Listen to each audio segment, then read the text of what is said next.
you about your performance? Nothing really shocks me about James because he's always asking questions, always trying to get better. And he's put it on his mind to have a different, mindset coming into the season because he was hurt. He was injured for a while with the shoulder before we went to the Bahamas.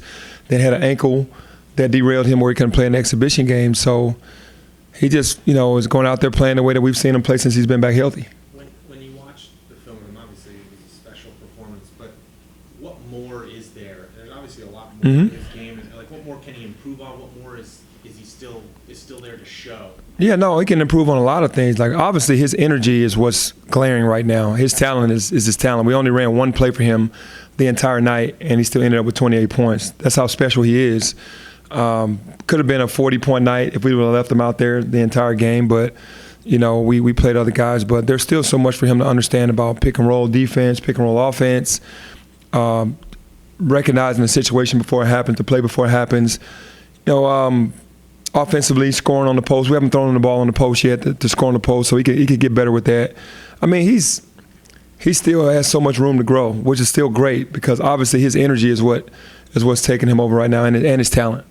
But did you get a chance to watch any other games just the opening week and kind of get a scope on what college basketball looks like this year? Some of those guys that you recruited that went to other schools. Yeah, I got a chance to look at the Duke game and the Michigan State game.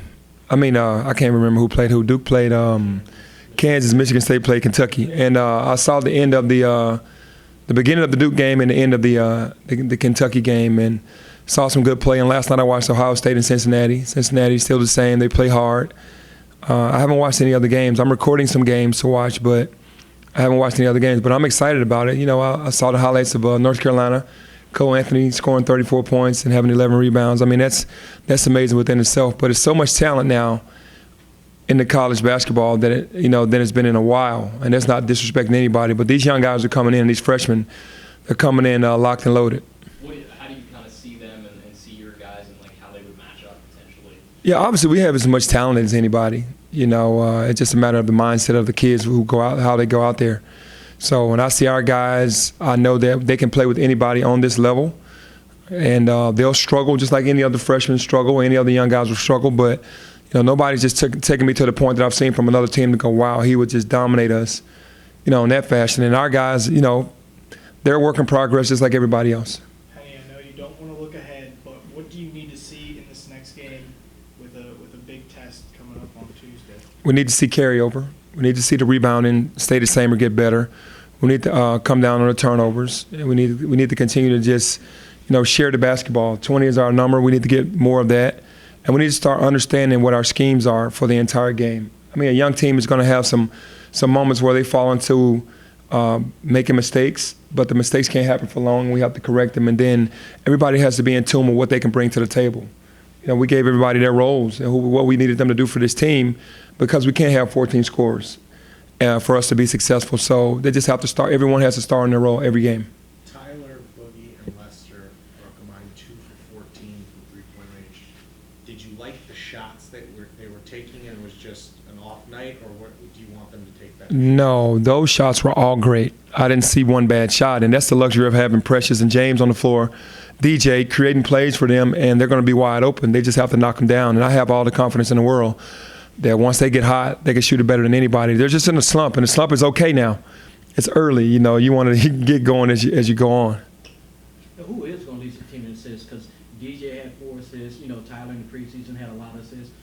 Your team is dependent on, sharing the ball. Who will lead this team?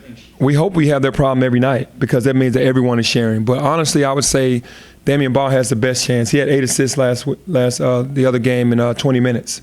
So he is a guy that's a pass-first guy. Alex Lomax is another pass-first guy. Those guys are getting people involved, and that's their mission to get other people involved. So between those two, and then DJ, he does a great job facilitating the basketball. What's kind of the plan on Malcolm moving forward? I know you said he can practice again, and just how you want to bring him into the lineup eventually. Yeah, we're just going at his pace. I know what knee injuries do to you mentally, and physically he looks great, but mentally he has to get past the hurdles of pain. There's going to be some pain on certain days. And then certain days it's going to be stiff. So we just got to get him to a point where mentally he feels like I can go every day without feeling any ailments, and he's not there yet. So hopefully we'll know that by December before the new year hits. What do you think he'll add? I mean, you're familiar with this game. What do you think he'll add to this lineup? Well, he'll add athleticism. He'll add rim protecting and shot blocking, and he can really pass the basketball. He has a high skill level, and a lot of people will see that when he gets out on the floor. He's a great talent. That's why he chose to come here, because he knew I knew his game, and that I would allow him to play his game at the highest level. Is redshirting out of the question now because he's progressed? Redshirting isn't out of the question. It just depends on him. For us, we would love for him to play, but there's no pressure from us for him to play. Just need him 100% healthy and mentally 100% there. What's your vision for Precious and James together on the floor? Precious got into a little bit of foul trouble. They obviously haven't played much together, so what does that ultimately look like? For me, they need to be the best defensive tandem in the country. We need them to rim protect. We need them to guard. We need them to be, you can't come into our paint. We need them to be there. Offensively, things are going to happen well for them. But defensively, for us to win and win big, they have to be the defensive guys that protect that paint. Well, UIC coming up on Friday. How do you get them not to look past them into the game on Tuesday? Well, I think that after we played CBU and then Lemoyne, and the way that they played with us, obviously we didn't have James in those games. Then, the guys kind of felt like, man, this is harder than we thought. We can't overlook anybody. So those 2 games, and then plus the last game, they know how hard it is to win. So you can't overlook anybody. And then they're young. They're learning as they go. So they have no right. It's not like we have all seniors and we're going to overlook UIC to get to Oregon. That's not going to happen. Do you get the sense that it's harder to teach defense to the younger players opposed to offense? Oh, yeah. Obviously, we have way more offensive players on the team than we do defensive-minded guys. And that's just a product of them being the best player on the team. Usually in high school, the best player on the team doesn't have to play defense. He just kind of goes through the motions, plays when he wants to. And when you get to this level, everyone has to play defense. So it's much harder teaching the principles of what you want to guys that are coming in as freshmen. What's the response been when you try and teach defense and they haven't had that sort of coaching before? They get frustrated because they want to know it. Nobody's getting to the point to where they don't want to know it. They're just frustrated, but every day they're getting better. We encourage them on, you're going to get coached, and if you're not doing it right, we're going to put you in the right positions. The more you can learn on your own. We have iPads. We give them iPads. You have to study your own homework when it comes to not only school but in basketball, because it's so hard as a freshman to have all these things in your head about what you need to do defensively and then still learn our plays. And then when you go over to other teams' plays, that adds more. So, you have to be in tune, and, they all have great attitudes about it, though. Do all the coaches sort of lend a hand in the coaching defense part, or is it one? No, we all do. We all, I'm the type of coach that I rely heavily on the assistants because they're all great at what they do, and we all are defensive-minded coaches, even though we know offense. And where we get in a room and then we put our thoughts together and come up with one common goal, and we take it to the team. And when you play, every game you played, everyone tried to knock you off for you, the team to beat. Does your team understand how everybody's going to bring their A game every night when they play you guys? Yeah, obviously they do know that. It's sad that a bunch of freshmen are the hunted. We should be the hunters. We are the hunters, but people are going to come at us because of having the #1 recruiting class and our coaching staff as well being NBA. And we had a couple guys last year on teams say, hey, man, we're playing in front of, to impress your coaching staff and things of that to our guys, and they told us that. So we'll understand that every night that we're going to have a target on our backs, but we need to have a target on their backs as well. It was pretty apparent right after the game the other night that Alex Lomax played an important role. Was there anything you've seen since then, just kind of going back and watching, recapping the game?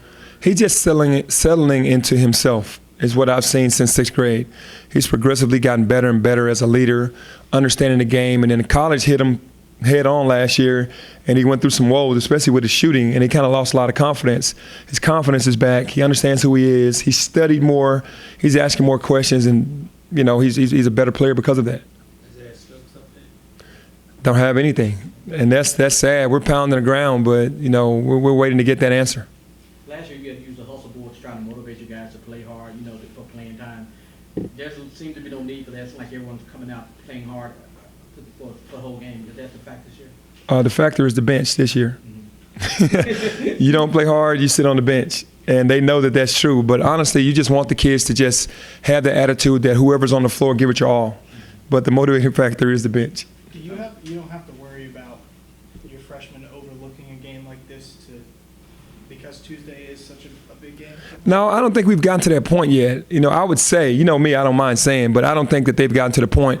Obviously, when you see Oregon on the schedule, you're like, we're going to Oregon. But the next game is the most important game, and they know that. They want to do well every game, so they're not overlooking UIC. Thank you. Thank you.